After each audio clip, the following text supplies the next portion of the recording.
Bismillahirrahmanirrahim. Aku berjuang kerana-Mu ya Allah, kerana mulah aku di sini. Okay guys.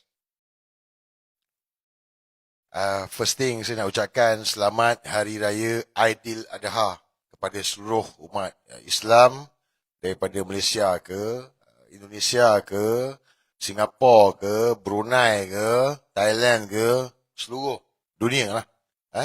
Umat Islam yang menyambut perayaan Hari Raya Aidiladha, Hari Raya Korban lah.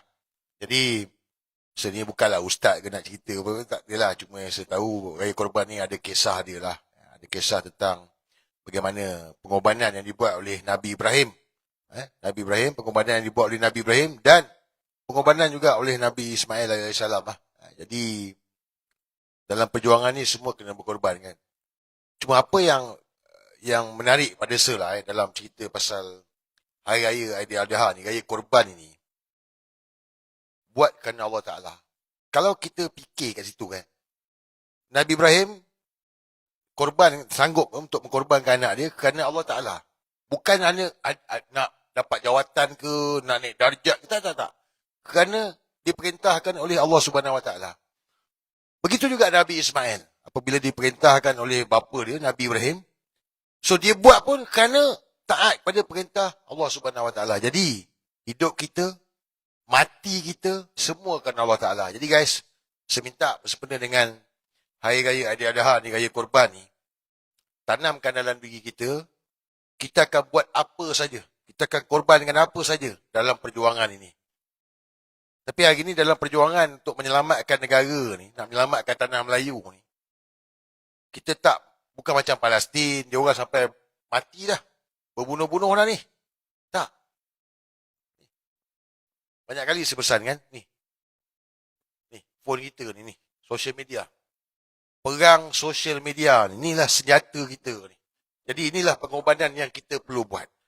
Dan sebenarnya kalau korang tengok balik pun, zaman Madanon ini, saya yakin lah, zaman Madanon ni paling teruk sekat social media. Betul tak? Betul tak betul? Zaman Madanon ni, dia orang sekat habis social media ni.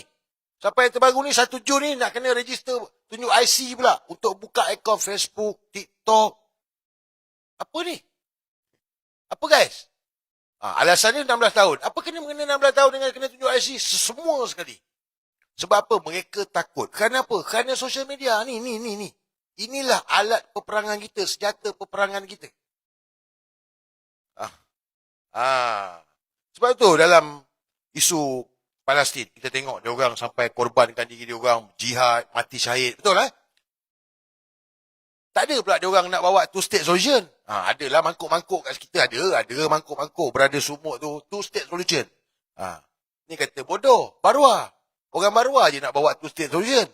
Tapi orang Palestin tak ada. Dia berjuang, dia berjihad, dia mati syahid lah. Itu perjuangan dia. Tetapi bermula 7 Oktober 2023 tu, mereka Palestin ni buka mata dunia. Apa yang berlaku di Gaza buka mata dunia. Melalui apa? Betul tak? Dah lama dah dia orang ni daripada 1948 Nakba tu, dah lama dah kena tindas dengan rejim Zionis. Tapi selepas 7 Oktober tu, ni, social media. Bagaimana social media ni berjaya menguasai naratif yang mana tidak memihak kepada Israel. Sampai kempen boykot Starbucks berjaya. McDonald berjaya. Habis semua kita boykot berjaya. Kenapa? Kerana ini. Tapi memang media-media utama memang mereka pegang. Israel pegang. Media utama Israel pegang. Berita keluar macam-macam lah. Betul tak? Sampai kata Hamas ni teroris lah. Macam-macam. Tapi guys, cuba korang fikir. Dengan social media ni, yang phone kita ada ni, Israel kalah perang dalam social media guys. Kalah perang dalam social media. Jadi begitulah juga dengan kita kat sini. Ni, rejim lah. Bukan rejim ke saya tanya dengan korang? Come on. Bukan rejim ke? Sekat social media, sekat media utama, dia orang keluarkan cerita dia orang je. Teruk kena ni. Teruk kena.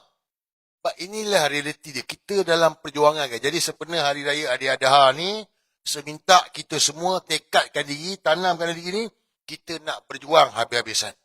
Berjuang demi menyelamatkan tanah air ni. Ni negara dia dulu. Termasuklah mereka yang duk cerita pasal sumuk tak habis-habis lagi ni, wayang sumuk ni. Kau cerita pasal Gaza ni, tanah Melayu ni dulu ni. Sini dulu ni, selamatkan tanah Melayu dulu. Jangan kata, apa lagi nak takut? Apa yang nak takut? Kerajaan Melayu mana? DAP 40 kursi dalam parlimen. Bodoh kat mana? Tak ada otak? Tak boleh fikir? Bebal? Kata bebal marah. Memang bebal lah. Agak je baca buku, tapi bebal. Bodoh. So guys, kita jangan jadi macam mereka. Berjuang habis-habisan menyelamatkan tanah air ni. Ni, tanah Melayu ni, negara kita. Boleh? Boleh tak boleh ni? Okey. So malam ni tak adalah manis-manis sangat guys. Sebab apa tak ada manis-manis sangat? Semalam dah 2 malam saya masuk dalam room dekat TikTok. Kena ban lah. Saya minta maaf lah pada kawan-kawan yang bagi ruang kan. Sampai akun dia pun kena ban kan. Kita nak besok Raya Haji guys. Saya dah bagi awareness ni lama dah. Daripada 2024. Jangan masuk perangkap, sabar dan kekal tenang. Betul? Saya dah bagi awareness lama dah. Jadi guys, besok ni Raya Korban. Kita akan menyambut Hari Raya Adha dan kita dah tentulah kita akan ada aktiviti korban. Ibadah korban yang kita akan buat lah. Seluruh negara. Apa saja isu timbul, jangan masuk perangkap. Ingat ni. Jangan masuk perangkap. Kalau ada tiba-tiba ada orang sepak ke, main isu ke, jangan masuk perangkap. Tolong tu. Kekal tenang, sabar, tengok. Siapa yang untung ni? Kalau kita masuk perangkap tu, itulah yang dia nak. Sebab this is non-kunyit. Kena faham. This is Anwar Ibrahim. Perosak negara ni. Bapak perusuh. Buat demonstrasi. Terbalik kereta polis. Jahanamkan harta awam. Dia. Barua ni. Bukti tu dah ada dah. Jangan cakap mana bukti. Dia mampulah korang. Bukti tu dah banyak dah. No brain. So dia nak divide and rule. Pecah dah perintah. Terutama dia melibatkan isu kaum ni. Jadi, jangan masuk perangkap. Dapat?